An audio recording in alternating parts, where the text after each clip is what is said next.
విశాఖ జిల్లా గాజువాక మండలం 61వ ward Janata colony మల్కాపురంలో గల శ్రీ శ్రీ శ్రీ జై దుర్గా అమ్మవారి ఆలయంలో మంగళగౌరి వ్రతాలు. జనతా కాలనీ మల్కాపురంలో గల శ్రీ శ్రీ శ్రీ జై దుర్గా అమ్మవారు గత 47 సంవత్సరాలుగా విశేష పూజలు అందుకుంటున్నారు. ఈ ఆలయం 1978లో మట్టితో చేసిన అమ్మవారి విగ్రహానికి విశేష పూజలు చేస్తూ భక్తుల మనసుల్లో అమ్మవారి పట్ల విశ్వాసాన్ని పెంపొందిస్తూ కోరిన కోరికలు తీర్చే అమ్మవారిగా విరాజిల్లుతూ 2022వ సంవత్సరంలో ఈ యొక్క ఆలయాన్ని అంగరంగ వైభవంగా తీర్చిదిద్దుతూ మహిమాన్వితమైన ఆలయంగా పునఃప్రారంభించారు.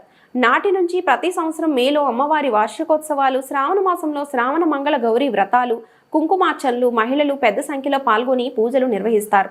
మరియు దసరా సమయంలో నవరాత్రుల పూజలు, హోమాలు, కుంకుమ పూజలు, అగ్నిగుండాలు పెద్ద ఎత్తున నిర్వహిస్తారు. మరియు నిత్య అన్నదానం ఏర్పాటు చేస్తారు. ఈ యొక్క అన్ని కార్యక్రమాల్లో భక్తులు పెద్ద సంఖ్యలో పాల్గొని ఆ యొక్క అమ్మవారి ఆశీస్సులను పొందుతారు.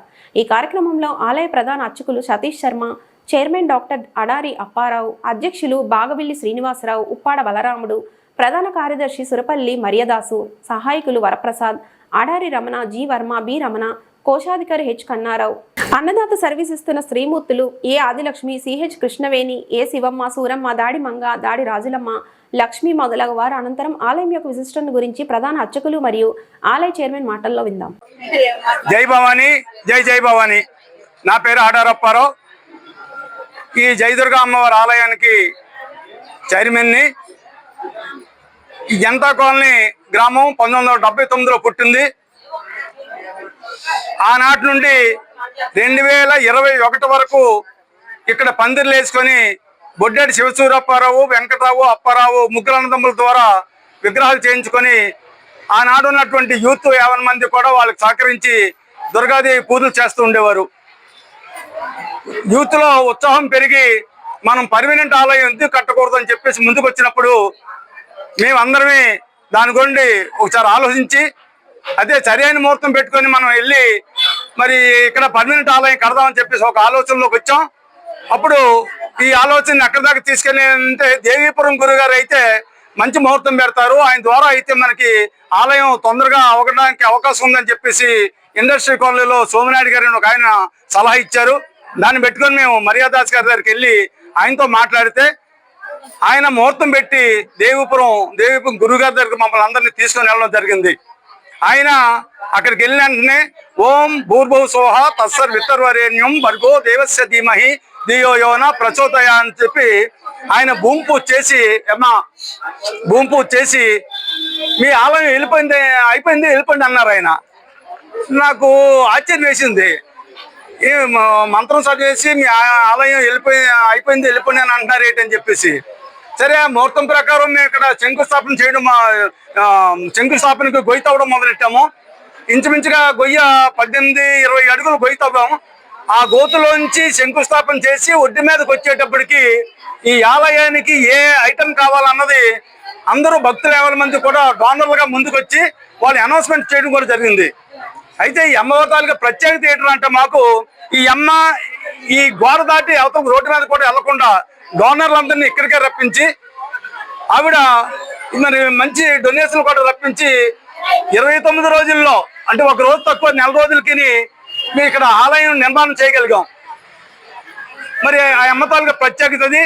ఈ ఇక్కడ పూజలు చేయడానికి గ్రామంలో ఉన్నటువంటి శ్రీమూర్తులు కులాలకి, మతాలకి, పార్టీలకు అతీతంగా ప్రతి ఒక్కరికి వచ్చి మీకు ఒక విషయం చెప్పాలి, మహోడెన్స్ వాళ్ళు కూడా వచ్చి ఇక్కడ అమ్మవారి పూజలు చేసుకుంటూ ఉంటారు. అలాగే ఈ ఊర్లో ఉన్నటువంటి ఎన్ని కులాలు ఉన్నాయో అన్ని కులాలతోని ఇక్కడ కమిటీ కూడా ఏర్పాటు చేసాం. ఆ విధంగానే స్త్రీమూర్తులు కూడాను అన్ని కులాలతో వస్తారు, పార్టీలు కూడాను చూడరు. అలాగే ఈ గ్రామంలో ఉన్నటువంటి యూత్ 50 మంది కూడా చక్కని సర్వీస్ చేసి ప్రతి దానికి కూడా వాళ్ళు ముందుకొచ్చి ఇక్కడ చక్కగా కార్యక్రమం చేయడానికి దోహదపడుతూ ఉంటారు. మరి ఇక్కడ ప్రతి శుక్రవారం పూజలు చేస్తూ ఉంటాం. అలాగే రాహుకాలం పూజలు చేస్తూ ఉంటారు. ఇప్పుడు చూసారు ఇవాళ మంగళ గౌరీ వ్రతాలు చేస్తున్నారు. ప్రతిదానికి కూడా శ్రీమూర్తులు తీసుకోరు, వాళ్ళ ఆ సర్వీసే ఇవాళ నిత్యాన్నదాన కార్యక్రమాన్ని మేము చేయగలుగుతున్నాం. అలాగే శ్రీమూర్తులు చాలా మంది ఇక్కడ ఉండి ఒకటి పెట్టాను నేనే నా సొంత ఖర్చులతో. ఆ ఉండిలో బియ్యం కూడా తెచ్చేస్తూ ఉంటారు.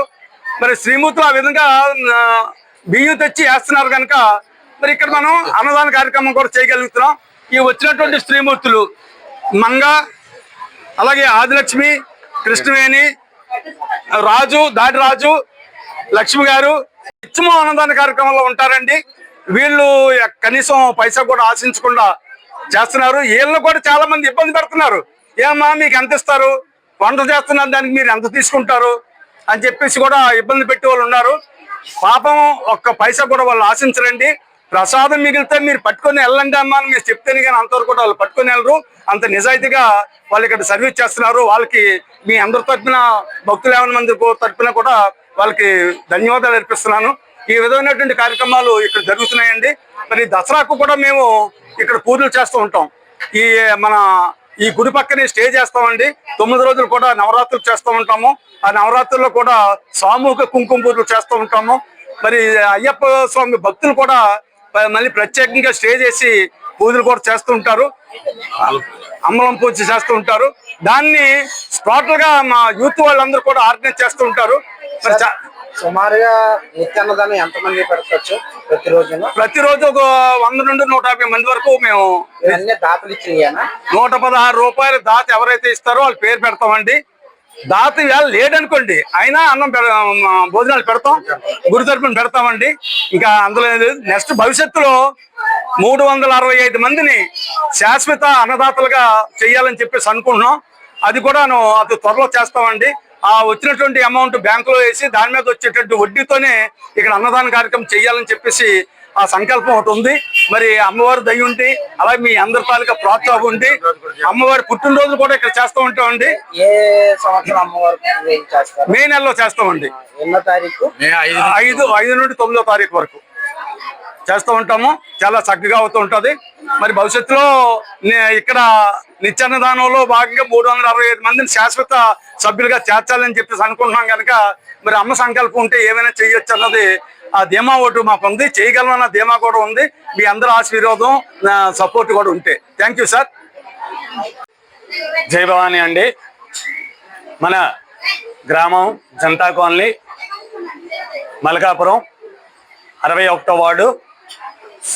ఇది శ్రీ శ్రీ శ్రీ జయదుర్గా అమ్మవారి ఆలయం. ఈ యొక్క ఆలయంలో నా పేరు సతీష్ కుమార్ శాస్త్రి. ఈ యొక్క ఆలయంలో నేను ప్రధాన అర్చకుడుగా చేస్తున్నాను. మరియు నేను ఈ ఆలయానికి వచ్చి కొన్ని సంవత్సరాలే అయింది. కాకపోతే దీని చరిత్ర అనేది చాలా విశేషమైనది.